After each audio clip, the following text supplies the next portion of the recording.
President Donald Trump said on Wednesday that the U.S. will charge 20% tariffs on imports from Vietnam under a new trade deal reached during last-minute negotiations.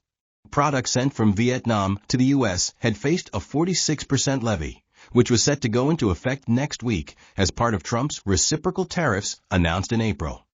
Dozens of other economies, including the European Union and Japan, are still scrambling to make their own deals with the U.S. before the planned increases. Under the agreement, Vietnam will charge no tariffs on U.S. products, Trump said in a social media post.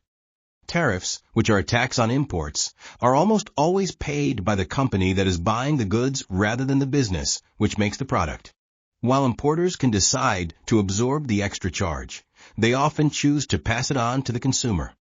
Many of the U.S. trading partners are worried that will drive down demand for things made in their countries.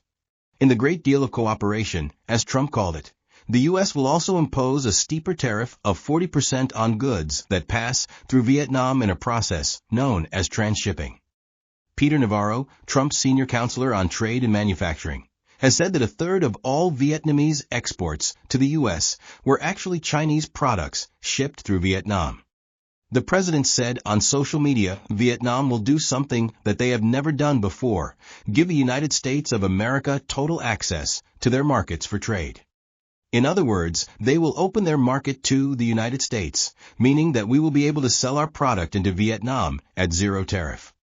Vietnam has become a major manufacturing hub for a number of major brands, such as Nike, Apple, The Gap, and Lululemon.